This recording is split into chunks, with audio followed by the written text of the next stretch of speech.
7장 37절에서 39절까지 있는 말씀입니다. 요한복음 7장 37절에서 39절까지 세 절 말씀인데 다 같이 합독하도록 하겠습니다. 요한복음 7장 37절부터 39절까지 있는 말씀입니다. 명절 끝날 곧 큰 날에 예수께서 서서 외쳐 이르시되 누구든지 목마르거든 내게로 와서 마시라. 나를 믿는 자는 성경의 이름과 같이 그 배에서 생수의 강이 흘러나오리라 하시니 이는 그를 믿는 자들이 받을 성령을 가리켜 말씀하신 것이라. 예수께서 아직 영광을 받지 않으셨으므로 성령이 아직 그들에게 계시지 아니하시더라. 아멘. 오늘 본문의 말씀을 통해서 생수의 강이 흘러 넘쳐나게 하라 하는 제목으로 은혜를 나누기를 원합니다. 생명에 가장 필요한 요소가 있다고 한다면 그것은 바로 물일 것입니다. 지난 얼마 전에 미국에서 퍼스비어런스 호가 화성에 7개월 동안의 우주를 여행한 이후에 도착하게 되어서 성공적으로 도착한 것을 기념하고 전 세계에 전파로 알려지게 된 것을 보게 됩니다. 이 화성의 퍼스비어런스호의 최고의 목적은 거기에 생명체가 살았던 흔적이 있는가, 또 그런 생명체가 되는 미생물이 있는가, 이것을 탐사하는 것이 가장 주된 목적입니다. 과학자들은 거기에 생명이 반드시 살았을 것이라 믿게 되는데 지형을 살펴보면 강이 흘러서 퇴적물이 쌓였던 그런 흔적이 있다는 것을 발견했습니다. 물이 있다고 한다면 생명이 있다는 것을 확신하고 있는 것이지요. 생명의 가장 근본적인 요소가 물이라고 할 수가 있습니다. 또 물이 있는 곳에는 생명이 넘치니까 문명이 일어나게 되지요. 세계 역사를 살펴보아도 문명이 시작되어진 곳은 다 강 주변이지 않습니까? 4대 문명을 이야기하면 겐지스, 인도의 겐지스강, 중국의 황하강, 애굽의 이집트의 나일강, 그리고 유프라테스강, 이 네 강 주변에 4대 문명이 일어났다라고 말하고 있죠. 물이 있으면 생명이 있고 문명이 일어나게 되는 것입니다. 우리도 한국을 기념하면서 한강의 기적이라고 하고 있죠. 한강을 통해서 문명이 일어났다는 것이죠. 독일은 라인강을 통해서 문명이 일어났다는 것을 보면 물이 있는 곳에 생명이 있고 문명이 일어나는 것을 알 수가 있습니다. 시편에서도 보면 복 있는 자들에 대해서 말씀하면서 복 있는 자는 말씀을 주야로 묵상하는 자인데 마치 시냇가에 심겨진 나무와 같이 시절을 따라서 열매를 맺는다. 시냇가에 심어진 나무, 물 옆에 있는 나무가 형통한 나무라고 말씀해 주시고 있는 것입니다. 오늘 본문에서도 예수님께서 우리 신자들에게는 이 생수, 생수가 흘러넘쳐나게 될 것이라고 말하고 있습니다. 38절 보니까 나를 믿는 자는 성경의 이름과 같이 그 배에서 생수의 강이 흘러 넘쳐나리라. 믿는 자들에게는 내면에서부터 생명의 강이 끊임없이 흘러 넘쳐나게 된다는 것입니다. 예수를 믿게 되면 안에 생명이 가득해서 생명을 뿜어내게 되어지고 생명력이 넘쳐나게 되어지고 또 풍성함이 넘쳐나게 되고 삶의 다이나믹이 일어나게 되고 창조적이고 진취적이고 적극적으로 나아가서 무엇인가를 무너져 있는 자리를 이렇게 세우는 생명력이 가득한 사람이 될 것이라고 예수님께서 선포해 주시고 있는 내용입니다. 그리하여서 생명이 신자들이 모여있는 그룹인 교회를 통해서 문명이 개발되어지고 있는 것을 봅니다. 유럽에서도 북쪽 오랑캐, 북쪽 게르만족은 야만족이었지 않습니까? 그래서 바베리언이라고 이렇게 했지 않습니까? 그런데 복음이 그들에게 더해지니까 거기가 문명국가가 되어지고 유럽이 문명화가 되어지게 됩니다. 복음이 영국으로 건너가서 앵글로 섹슨족이 미개한 지역이었는데 거기가 해가 지지 않는 나라로 바꾸었고 미국으로 건너가서 최강의 국가를 만들어내고 한국도 아펜젤러가 처음 왔을 때 어둠의 땅이고 길이 보이지 않는 땅이라고 했는데 복음이 들어오고 복음으로 세상의 빛이 흘러나고 생수가 흘러넘쳐나게 되니까 부강한 나라가 되고 건강한 나라로 만들어가는 것을 보지요. 생명이 있는 곳에 물이 있는 곳에 생명이 있고 신자들에게는 이 생명이 흘러 넘쳐나게 되리라고 말씀해 주시고 있는 것입니다. 그러나 오늘 우리도 우리의 현상 살아있는 우리도 과거에 경험한 적이 있지요.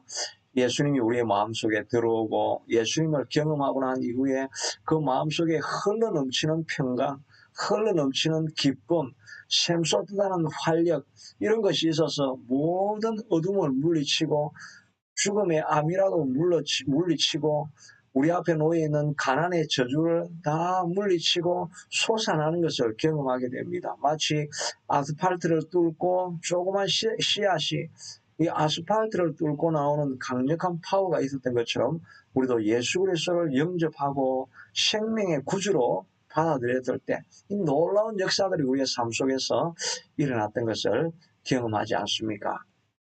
믿는 자들에게는 생수가 흘러넘쳐날 것이라고 약속해 주시고 있는 것입니다. 그러나 오늘의 우리의 현실을 바라보면 그런 생동력, 다이나믹 이런 것을 잃어버리고 살아가는 사람들이 많이 있는 것을 경험하게 됩니다. 신자지만 생명력이 넘치는 것이 아니라 어두움과 죽음의 그림자를 늘 옆에 두고 고통 가운데 괴로움 가운데 빛이 다 바랜 인생, 메마르고 삭막한 인생을 살아가는 신자들이 얼마나 많습니까? 교회도 그렇지 않습니까? 생명력이 넘쳐야 되고 생수가 흘러넘쳐서 온 세상에 생명을 주어야 될 교회가 오히려 어두움 속에 정말 삭막한 가운데 예배를 드리고 있는 어둠에 눌려있는 예배를 드릴 때가 얼마나 많은지 모릅니다. 그런 것을 우리가 경험하고 있다고 한다면 우리가 원래는 그런 상태가 아니었다는 것입니다. 예수 그리스도를 믿는 자들에게는 생수의 강이 흘러 넘쳐나서 조그만 교회를 통해서 세상을 변화시키고 또 전 아프리카와 어두운 곳에 빛의 생명력을 전달하기로 되어 있는 것이 교회라는 것입니다. 그러므로 우리의 삶을 돌아보면서 예수님께서 주시고자 하셨던 생수의 강이 어떻게 흘러 넘쳐나갈 수 있는지 하는 것을 살펴보고 그런 회복이 일어나는 저와 여러분이 되기를 축복합니다. 첫째는 예수님께 나아가야 합니다. 37절에 보니까 명절 끝날 큰 날에 예수께서 서서 외쳐 이르시되 누구든지 목마른 자는 내게로 와서 마시라고 말씀하고 있는 것입니다. 목마른 자들은 다 예수님께 나아가야 생수를 경험할 수가 있다는 것입니다. 또 예수님께서 말씀하시기를 수고하고 무거운 짐진 자들아 다 내게로 오라. 내가 너희를 쉬게 하리라. 나는 겸손하고 온유하니 누구든지 내게로 와서 배우라. 그리하면 쉼을 얻으리라. 내 멍에는 쉽고 내 짐은 가벼움이라. 예수님께서 수고하고 무거운 짐진 자도 다 내게로 오라고 말씀하고 있는 것입니다. 예수님께 가야 이 생수에 넘치는 강을 경험할 수 있게 되는 것입니다. 그런데 우리가 예수님께 잘 나아가지를 않지요. 고통을 가지고 아픔을 가지고 있으면서도 예수님을 찾는 자들이 그렇게 많지가 않습니다. 이스라엘 백성들이 광야에서 불평하다가 하나님께서 불뱀을 보내주었죠. 불뱀으로 온몸이 독으로 죽어가고 있는 그런 상황 속에서도 십자가에 나무에 달려있는 굴이 뱀을 보기만 하면 살아난다고 하는데 아무도 그 나무를 보는 사람이 그렇게 많지가 않았던 것을 보게 됩니다. 예수님께로 가면 되는데 우리가 예수님께로 가지 않는 것을 경험할 때가 얼마나 많습니까? 오늘 본문은 예수님께서 이제 장막절이 되어서 초막절이 되어서 성전에 올라가셨다가 그리고 초막절 맨 마지막 날 큰 날 명절날이라고 했습니다. 큰 날 마지막 날에 광장에 서서 예수님께서 외치는 소리가 있는데 그 위에 우리가 읽지 않은 본문들에 쭉 나와 있는 내용이 다 예수님을 메시아라고 보아야 되느냐 아니어야 되느냐 이런 갈등이 계속되고 있는 그 내용들이 계속 나오고 있습니다. 어떤 사람들은 아마 메시아가 와도 이보다 더 많은 기적을 일으켰느냐 이분은 반드시 메시아가 맞다라고 하는 사람들도 있었습니다. 그리고 예수님을 포로로 잡으려고 하는 사람들은 또 그의 권위 있는 말씀을 듣고 메시아가 분명할 것이다 이런 생각을 하고 있습니다. 그래서 수많은 사람들이 예수님을 메시아라고 믿지 못했는데 그 이유 중에 하나가 이들이 잘못된 정보를 가지고 있었던 것입니다. 41절에 보면 어떤 사람은 그리스도라 하며 어떤 여러들은 그리스도가 어찌 갈릴리에서 나오겠느냐. 성경에 이르기를 그리스도는 다윗의 시로 또 다윗이 살던 마을 베들레헴에서 나오리라 하지 아니하였느냐. 이들은 성경을 잘 알고 있었는데 잘못된 정보를 가지고 있었습니다. 메시아는 다윗의 자손이어야 되고 베들레헴에서 나와야 된다고 이렇게 생각을 하고 있는데 예수는 갈릴리에서 왔다는 것입니다. 예수님은 물론 자라기는 나사렛 동네, 갈릴리의 나사렛 동네에서 자란 것이 맞지요. 그러나 우리가 아는 것처럼 성경을 읽고 있는 우리는 다 알고 있지요. 예수님께서 태어날 때쯤 되어서 가이사가 호적을 하라고 명하니까 예수님께서 나사렛 동네에서 살다가 호적을 하기 위해서 베들레헴으로 내려왔습니다. 왜냐하면 요셉이 다윗의 자손이었기 때문입니다. 다윗의 자손이 베들레헴에서 호적을 해야 되기 때문에 베들레헴에 있다가 예수님이 탄생을 하신 것이죠. 그러니까 예수님은 베들레헴에 태어나셨고 그 조상도 다윗이었다는 것이 확실하게 우리는 지금은 알고 있지요. 그러나 그 당시에 있는 사람들은 예수님이 베들레헴에서 태어났다. 그리고 다윗의 자손이라는 것을 알지 못한 것입니다. 아마 이 정보가 그들이 온전하게 올바로 가지고 있었다고 한다면 아마 이들은 예수님을 메시아로 믿었을 수가 있었을 것입니다. 우리도 마찬가지지요. 예수님을 믿어야 되는데 예수님을 잘 믿지 못하는 이유 중에 하나는 바로 이런 예수님에 대한 바른 정보를 가지고 있지 못하다는 것입니다. 예수님은 죽었다가 3일 만에 분명하게 부활하신 것이 역사적인 자료로 남겨져 있습니다. 살아났기 때문에 수많은 제자들이 생명을 걸고 그 복음을 위해서 살아갔던 것 아니겠습니까? 이런 분명한 정보가 있습니다. 그러므로 우리도 죽었다가 3일 죽었다가 다시 부활하게 될 것이라는 것이 확실한 사실로 성경에도 기록되어져 있는 것을 보게 됩니다. 그뿐만 아니라 예수님은 우리 인생사의 모든 문제에 대한 답이 된다는 이 정보를 우리가 가지고 있어야 됩니다. 예수님께서 말씀하시기를 나는 곧 길이요 진리요 생명이라고 말씀하셨습니다. I am the way, the truth and life라고 말씀해 주시고 있는 것입니다. 그러므로 우리가 길이 없다라고 생각하는 사람들은 어떻게 해야 되겠습니까? 예수님께 나아가야 됩니다. 왜냐하면 예수님께서 I am the way라고 말씀하시고 있기 때문인 것입니다. 코로나 팬데믹 가운데 재정적인 곤란과 어려움 속에 있다고 한다면 주님께서 말씀하십니다. 나는 길이 없다라고 생각하는 사람들에게 I am the way라고 말씀하시는 주님을 맞이해야만 하는 것입니다. 예수님께서 우리의 건강의 모든 문제에 대해서도 의사 선생은 당신은 더 이상 길이 없습니다. 3개월이면 끝이 납니다. 이렇게 말씀할 때 우리는 고백하기를 Jesus is the way. 예수님께서 진리입니다. 이것을 우리가 고백할 수 있어야 할 것입니다. 예수님을 진리로 고백하면, 길이라고 고백하면 예수님께서 우리에게 그 길을 보여주시게 되는 것입니다.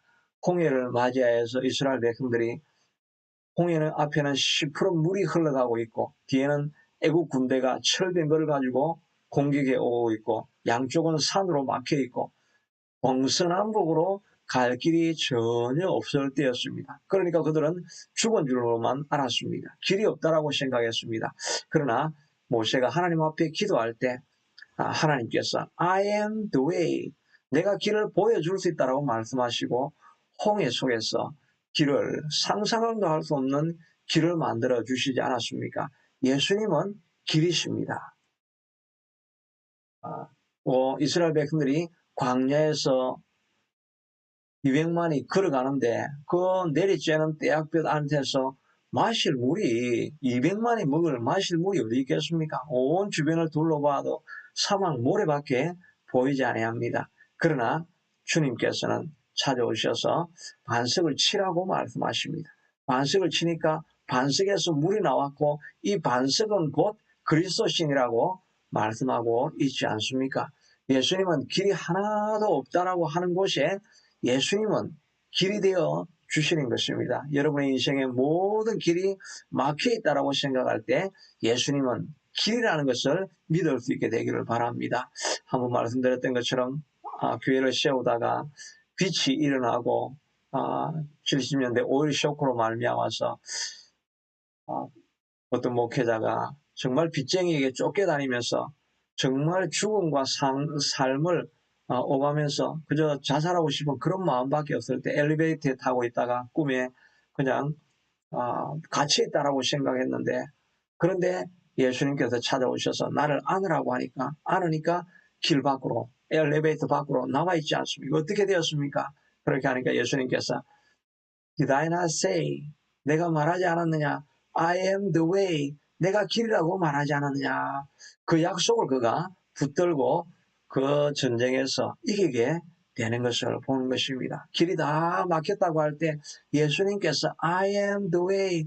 내가 길이다. 나를 찾아와서 내게 구하라고 말씀하시는 것입니다. 그래서 예수님께서 구하라, 찾으라, 문을 두드리라. 그래야만 너에게 열리게 될 것이니라. 구하는 이가 없고 찾는 이가 찾고 두드리는 이에게 열리게 될 것이니라. 너희가 악한 자라도 좋은 것을 줄 아는데 하늘에 계신 너희 아버지께서 how much more your heavenly Father want to give a good gift. 하늘에 계신 좋은 아버지께서 더 좋은 것을 너희에게 주시고자 하지 않겠느냐라고 말씀하고 있는 것입니다. 주님께 찾아가야 됩니다. 올바른 정보를 찾아야 됩니다. 정보가 없으면 길을 찾지 못하는데 주님께서 내가 길이라고 말씀하여 주시니 길이 없다고 생각하는 사람은 예수님께 가서 구하고 찾고 문을 두드리면 예수님이 길이라는 것을 보여주시게 될 것입니다. 예수님은 생명이라고도 말씀하셨습니다. 모든 질병으로 말미암아 더 이상 살 길이 없다고 생각할 때에도 생명 되시는 예수님 앞에 나아가서 구하고 찾고 문을 두드리면 하나님께서 길을 열어 주시게 될 것입니다. 이것을 알았던 것이 히스기야입니다. 상처가 나서 그는 이제 상처에서 침상에서 죽고 일어나지 못하리라고 하는 약속의 말을 선지자의 말을 들었을 때 그는 거기에 머물러 있지 않았지요. 생명의 근원과 생명을 주관하시는 이는 하나님이신 줄 알고 히스기야는 하나님 앞에 나아가서 하나님 앞에 구하고 찾고 문을 두드리며 통곡하며 문을 열어달라고 하나님 앞에 간절히 간구하니까 하나님께서 그 눈물을 보시고 길을 열어서 내가 15년 동안 생명이 연장되리라고 말씀해 주시지 않았습니까? 바른 정보를 가지고 있어야 하는 것입니다. 생명의 근원은 하나님이십니다. 길을 여시는 분은 하나님이신 것입니다. 그러므로 우리는 하나님 앞에 나아가서 하나님 앞에 구하면 하나님께서 모든 길을 열어주시게 될 것입니다. 생수의 근원을 부어주셔서 풍성한 삶을 주님께서 반드시 회복해 주시게 될 것입니다. 그런데 우리가 주님 앞에 나아갑니다. 나아가는데도 문이 열리지 아니하고 생수를 경험하지 못하고 인생이 삭막하고 메마른 곳을 지날 때가 있습니다. 왜 그렇습니까? 그것은 우리가 회개하지 않기 때문인 것입니다. 이사야 59장에 보면 여호와의 손이 짧아서 구원치 못함도 아니요 여호와의 귀가 둔하여서 듣지 못함도 아니라 이것은 오직 너희의 죄가 너희와 나 살 일을 갈랐고 너희의 죄악이 하나님의 얼굴을 가리우게 하셨느니라고 말씀하고 있는 것입니다. 주님 앞에 나아갈 때는 우리의 죄악을 회개해야 생수의 강을 경험할 수가 있는 것입니다. 베드로도 고백하기를 너희는 와서 회개하고 죄사함을 받으라. 그리하면 성령을 선물로 받으리라고 말씀하고 있지 않습니까? 우리가 주님 앞에 회개하고 주님 앞에 무릎을 꿇고 주님께 돌아가기로 결단하는 마음을 가지기 시작할 때 하나님의 역사가 우리를 통해서 흘러 넘쳐나게 될 줄로 믿습니다. 야곱은 이제 하나님의 약속을 따라서 다시 고향 땅으로 돌아가야 됩니다. 돌아가면 그가 가기 전에 베델에서 했던 약속이 있습니다. 내가 반드시 여기로 돌아와서 하나님의 집을 여기에 짓겠습니다라고 하나님 앞에 약속을 했습니다. 그런데 돌아오다가 이제 에스에서부터 약복강의 기도를 통해서 구원을 받았으면 베델로 와서 감사 기도를 드려야 되는데 세겜 땅으로 들어가서 거기가 번화한 도시니까 거기가 먹고 살고 볼 것이 많고 세상 재미가 있으니까 거기에 머물러 있었습니다. 그러다가 디나가 어려움을 당하게 되어지고 온 주위에 있는 부족이 일어나서 그들을 다 죽이려고 합니다. 그때 살 길이 어디에 있었습니까?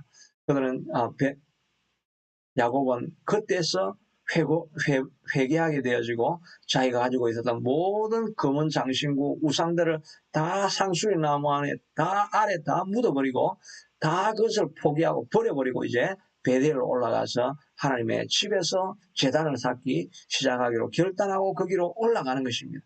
거기에 올라가서 예배하기 시작하니까 주변에 있는 모든 사람들에게 부족들에게서 두려움이 일어나서 감히 야곱 집안을 손을 대지 못하게 하신 것입니다. 회개하게 될 때 하나님께서 모든 주변에 두려움이 일어나게 만들어주시고 우리를 회복하게 만들어서 생수의 강이 넘쳐나게 하고 모든 두려움에서부터 안전하게 보호해 주시게 되는 것입니다.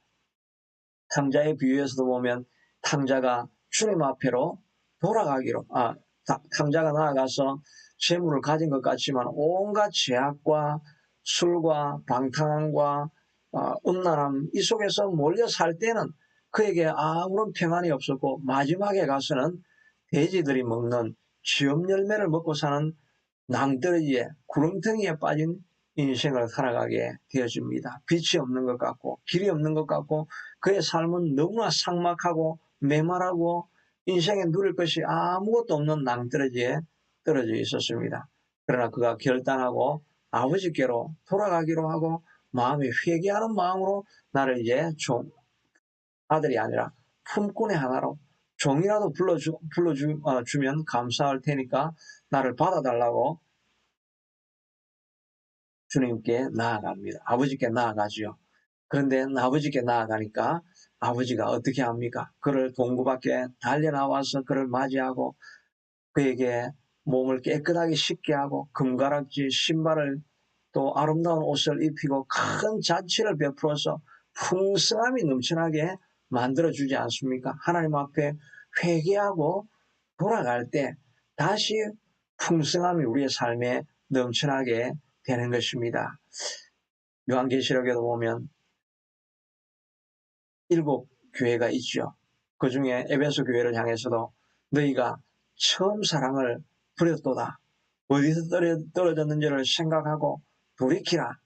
그래야면 생수의 강이 넘쳐나리라고 말하고 있지 않습니까? 우리가 처음에 예수를 잘 믿고 가다가 이런저런 상처를 입게 되어지고 또 세상에 잘못된 유혹에 넘어가게 되어지고 이러다가 우리의 신앙이 점점 식어지고 굳어져 있어서 하나님과의 거리가 있게 되어지고 그렇게 하다 보니까 우리가 첫사랑을 통해서 받았던 그 놀라운 감격과 다이나믹함과 생명력을 다 잃어버렸을 때가 있습니다. 그렇다고 한다면 우리는 주님께로 나아가서 주님 회개합니다. 우리를 회복시켜 달라고 하나님 앞에 부르짖고 간구하는 마음으로 나아가야 할 것입니다. 그때 풍성한 회개가 풍성한 하나님의 생명의 강이 넘쳐나게 될 것입니다. 어느 목사님이 자기 자녀가 자꾸 거짓말을 하니까 자녀를 돌이켜야 되겠다고 해서 매를 들고 애를 때리기 시작합니다. 거짓말할 때마다 한 대씩 때리다가 안 되니까 다음에 거짓말하면 10대 때린다. 그렇게 해서 정말 거짓말을 하니까 이번에 또 10대를 때렸습니다. 그래도 또 거짓말을 하면 이제 너 100대를 맞을 것이다. 이렇게 겁을 주면 거짓말을 안 할 줄 알았는데 그렇게 했는데도 더 거짓말을 한 것입니다. 그러니까 아버지가 100대를 때려야 되나 어떻게 해야 되나 고민하다가 버릇을 고치기 위해서 100대를 정말 때렸습니다. 무릎에 정강이에 피멍이 들고 눈물을 흘리고 고통을 당하다가 자기 방으로 들어갑니다. 아들의 고통을 당하는 것을 보면서 목사님 마음도 편하지가 않죠. 마음에 큰 슬픔 가운데 있는데 하나님의 음성이 들려오는데 얘야 내가 범죄하고 악할 때 나도 그렇게 매를 들고 너를 치느냐 그 음성이 들려오는 것입니다. 생각해 보니까 자기도 아들만큼 많은 거짓말을 하고 하나님 앞에 죄를 범하고 이렇게 살아갔지만 그러나 주님께 돌아오면 언제나 아버지가 탕자를 맞이하는 것처럼 따뜻하게 맞이하고 품어주셨지 정죄하면서 너는 돌이킬 수 없는 아이라고 한 번도 하나님께서 말씀하신 적이 없는 것을 기억하는 것입니다. 그가 크게 깨닫고 매를 들므로 징계함으로 사람이 고쳐지는 것이 아니구나. 사랑으로 품어줘야 되는 것이구나 하는 것을 그가 크게 깨닫게 되어진 것입니다. 그리고 나서 그 아들이 또 거짓말을 하니까 이번에는 집안에 큰 잔치를 베풀었습니다. 한영한다는 팻말을 붙이고 정말 먹고 싶은 아들이 좋아하는 음식을 다 차려놓고 거짓말하다가 죽을 줄 알고 돌아오는 아들을 맞이합니다. 그 아들을 정말 끌어안고 잔치를 베풀어주고 좋은 음식을 주고 격려하는 말을 하고 너도 더욱더 잘할 수 있다는 이야기를 해주고 하니까 애가 너무 어리둥절합니다. 그런데 그렇게 베풀어주고 나니까 이 애의 마음이 바뀌어지는 것입니다. 아버지에게 농담도 하면서 아버지를 정말 이제 아버지로 받아들이기 시작하고 아버지의 말에 귀를 기울이기 시작하는 아들이 되어진 것입니다. 그 이후에는 물론 거짓말도 하는 것들도 다 사라지게 되어졌죠. 이 놀라운 은혜를 경험하고 이 목사님이 그것을 교회에도 적용한 것입니다. 교회에 많은 어려움을 주는 그런 사람들을 보면서 정죄하고 신자가 그렇게 살면 되냐고 이렇게 꾸짖는 것이 아니라 오히려 그들에게 하나님의 끊임없는 용서와 사랑과 탕자를 품어주시는 아버지의 마음을 가지고 목회를 하기 시작하니까 목회가 일어나기 시작했다는 그런 감정이 있는 것입니다. 우리가 회개해야 될 것은 오히려 거짓말하는 상대가 문제가 아니라 율법적으로 정죄하고 있는 우리의 죄도 회개해야 하는 것입니다. 이것을 회개할 때 우리 속에 풍성한 목회가 되어지고 풍성한 가정이 되어지고 또 풍성한 삶이 되어지게 되는 것입니다. 모든 것을 받아들이는 주님 앞에 우리가 회개하는 마음으로 나아갈 때 또 그런 마음으로 남을 받아줄 때 하나님께서 우리의 삶에 풍성함을 회복하게 될 것입니다. 또 마지막으로 우리가 예수님을 믿어야 할 것이라고 말씀하고 있습니다. 예수님께서 오늘 본문에 말씀 있는 것처럼 누구든지 나를 믿는 자는 그 배에서 생수의 강이 넘쳐나리라고 말하고 있지 않습니까? 예수님을 믿을 때 우리에게 생수의 강이 넘쳐나리라고 말씀해 주고 있습니다. 오늘 이 본문이 나와 있는 이 본문의 내용에 앞뒤에 있는 내용이 모든 갈등하는 이스라엘 백성들의 이야기를 기록하고 있습니다. 제가 정말 메시아냐? 제가 정말 믿을 수 있는 사람이냐? 한편에서는 갈릴리에서 나왔는데 어떻게 예수를 믿을 수 있는 사람이라고 할 수 있느냐, 이런 갈등이 많이 오가고 있습니다. 그때 예수님께서 누구든지 나를 믿는 자는 그 배에서 생수의 강이 흘러넘쳐나리라. 나를 믿고 신뢰하고 따라가는 자에게는 하나님의 영광이 나타날 것이라고 그들에게 말씀해 주시고 있는 것입니다. 우리는 누구든지 다 예수 그리스도를 영접하려고 할 때 마음에 갈등이 일어나죠. 정말 예수가 메시아라고 할 수 있을까? 내 영혼을 구원하시고 나를 생명의 강가로 인도할 수 있는 분이라고 내가 믿을 수 있을 것인가?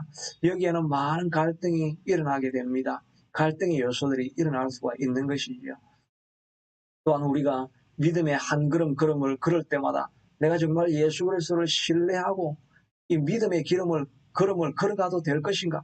갈등이 우리 속에서 끊임없이 일어나게 되어집니다. 우리 믿음의 선조들도 다 이와 같은 믿음의 선한 싸움을 싸웠다라고 이야기를 합니다. 모세도 자기가 바로의 궁정에서 평안한 삶을 살 수 있었는데 생명을 걸고 이 백성을 구원하는 길로 나아가야 되겠다라고 할 때 그의 마음 가운데 결단이 있었습니다. 내가 생명을 예수님을 하나님 나라를 위해서 버려야 될 것인가, 아니면 유지해야 될 것인가, 그런 갈등이 있어야 될 것입니다. 노아도 산중턱에 배를 지으면서 내가 정말 맞는 일을 하고 있는 것인가, 그는 매일매일 일어나면 갈등을 했을 것입니다. 그럼에도 매일매일 그는 믿음의 선택을 하고 믿음의 경주를 했죠. 믿는 자들에게 하나님께서 그런 큰 복을 주셨던 것을 알 수가 있는 것입니다. 우리가 성령이 우리 안에 들어와 계시면 끊임없는 갈등이 우리에게 이렇게 일어납니다. 내가 믿음의 길을 선택해야 될 것인가? 오늘도 내가 시간을 내어서 예배에 동참해야 될 것인가? 기도하는 시간을 가져야 될 것인가? 말씀을 읽는 것을 따라야 될 것인가? 주님이 주시는 내면적인 음성을 따라야 할 것인가? 이런 갈등이 끊임없이 일어날 때마다 주님께서 말씀하시기를 누구든지 나를 믿는 자는 그 배에서 생수의 강이 흘러넘쳐나리라고 말씀해 주시고 있습니다. 예수님을 믿음으로 주님을 선택할 때 생명의 강이 넘쳐나게 하시는 역사가 여러분들에게 일어나게 될 것입니다. 저에게도 이런 역사가 일어날 수 있게 되기를 저도 기도하는 것입니다. 결론적으로 말씀드려서는 이 생수의 강은 예수님께서 성경에 말씀한 대로 생수의 강이 흘러넘쳐나리라고 했습니다. 이 성경은 어디에 기록되어져 있습니까? 에스겔서에 보면 성전 문지방으로부터 물이 흘러나기 시작했다고 했습니다. 발목에서 무릎까지, 정강이까지, 허리까지 또 온 사람들이 헤엄쳐야 될 만큼 깊은 물이 흘러넘쳐나니까 거기에서 수많은 고기들이 살아나고 물이 닿는 곳마다 생명의 꽃이 피기 시작했다고 했습니다. 이 물의 근원이 어디입니까? 바로 성전입니다. 성전에서부터 이 생수의 강이 흘러넘쳐날 수 있게 되었다라고 말씀하고 있는 것입니다. 성전에서는 예배가 있는 것입니다. 예배가 있는 교회, 이 교회의 생명력이 넘쳐나게 되는 것입니다. 그러므로 우리의 생수의 강이 내 삶에, 내 가정에, 내 기업체에 넘쳐나기를 원한다고 한다면 교회 안에, 예배 안에 생명의 강이 흘러넘쳐날 수 있게 하도록 교회를 세우려고 하는 여기에 온 힘을 기울일 수 있게 되기를 바랍니다. 모든 세상의 빛은 교회에 있는 것입니다. 교회가 살아나야 생명이 살아나고 세상이 일어나고 가정이 일어날 수 있는 것이 아니겠습니까? 자녀들도 온전하게 이렇게 세우려고 하면 교회가 굳건하게 서야 되지 않겠습니까? 교회를 위해서 끊임없이 중보할 수 있게 되기를 바랍니다. 무너진 교회를 향해서 고통하는 마음으로 십자가를 지는 마음으로 교회를 위해서 기도하고 있을 때 교회에서 생명의 강이 흘러넘쳐날 수 있게 되도록 간구할 때 내 삶에, 내 가정에 하나님의 풍성함이 흘러넘쳐나게 될 것입니다. 이렇게 간구하는 여러분들에게 예수님께 찾아가서 기도하고 회개하고 예수님을 믿는 사람들에게, 교회를 위해서 기도하는 사람들에게 삶의 형통함과 평강이 넘쳐나게 될 것입니다. 자비하신 아버지 하나님, 물은 생명의 근원인데 믿는 자들에게는 생수의 강이 흘러넘쳐나리라고 하셨습니다. 우리의 삭막한 땅을 하나님 회복시켜 주시옵소서. 메마른 교회를 하나님 일으켜 주셔서 생수의 강이 넘쳐나게 하여 주옵소서. 바로 이 예배하는 자리를 통해서 이 예배하는 자리에 성소의 문지방을 통해서 생수가 흘러 넘쳐나게 하여 주셔서 이 동영상을 시청하시는 모든 사람분들의 가정까지 삶에 다 흘러 넘쳐나서 죽어가는 생명들이 일어나는 역사를 보게 하여 주시고 풍성함이 있게 하여 주시고 생명의 꽃들이 피는 것을 보게 하여 주시옵소서. 그런 생수의 강이 오직 예수 그리스도를 믿을 때만 흘러 넘쳐나는 것인 줄로 알고 예수님을 날마다 믿음으로 선포하며 한 걸음 걸어가는 우리가 될 수 있게 도와주시옵소서. 믿음의 길을 선택할 수 있는 용기와 힘을 우리에게 날마다 부어주시옵소서. 주님께서 그렇게 주시고자 소원하셨던 성령의 생수의 강이 하나님 이 예배하는 처소에부터 흘러 넘쳐나고 풍성할 수 있게 도와주셔서 세상을 살리고 가정을 살리고 자녀를 살리는 역사가 있게 하여 주옵소서. 모든 말씀을 예수님 이름으로 기도드리옵나이다.